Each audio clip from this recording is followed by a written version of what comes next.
Canceling this one and this one. So we have 1 and then x power of what? 2. Very good. And then this. Then x power of 1. Okay. So 4 and 3, we cannot cancel it.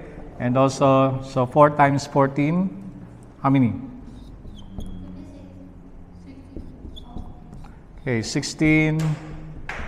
We have 56. So we have x, 56x over 3. That's the answer. Okay, next, number 2. We have 18 over x power of 3 times 5x power of 2 over 6. Oh, do you want to answer? With the video, huh? Okay. Okay, so 6 and 18, we can divide it. Okay, 18 divided by 6 is 3. So this is 1. And then x power of 2. So this is no more. And then this one is x. What else? No more? So 3 times 5 is 15 over x times 1 over x.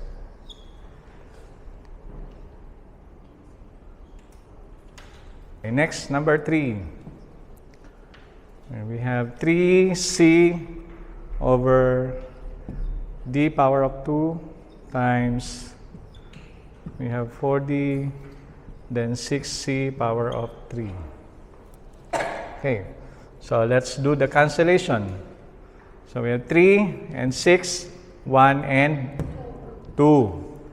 So 4 and 2, we have 1, and then we have 2.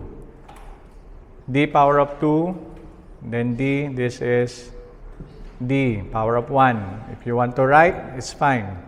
Then C, C power of 2. So 1 times 2, we have 2 over, write in alphabetical order, C power of 2, D.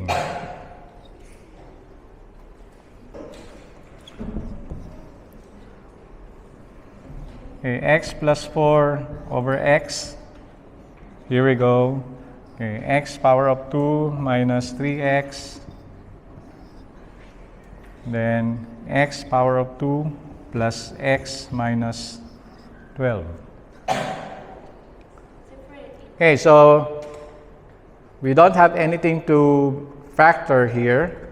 So we will just copy it, x plus 4 and then x. Do not cancel x and then x. Okay? It's not allowed. It is addition, not multiplication.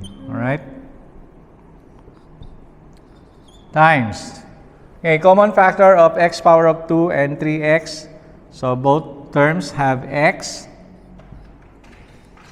Then, to make it x squared, x times what?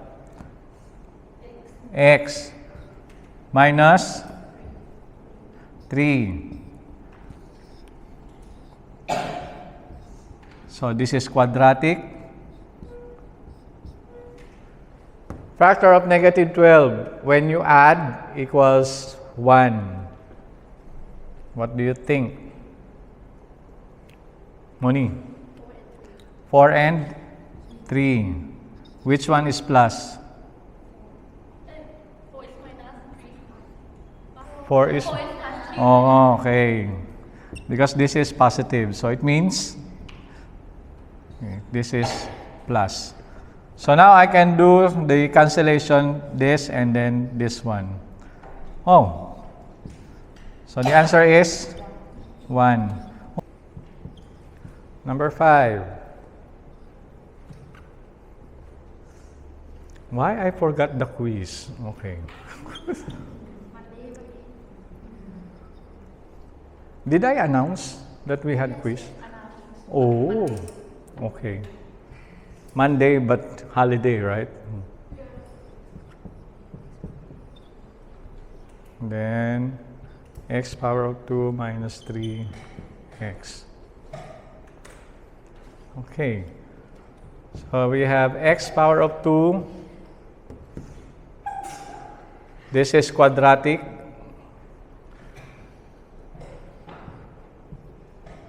X and x. Factor of negative 4 when you add is 0. So of course, positive 2 and minus 2. Okay, times. Quadratic again. X. 6 and 6 and what? 1. Yes, 6 and 1. No. 3 and 2. Yes, very good. Okay, negative 3 and then negative 2. Then another one, this is another quadratic expression. So both of them, or both terms have x. So x and then x power of 2 minus 3. And then let's do the cancellation. Minus 2, what else? X, then this one is x. So the answer, x over x plus 2.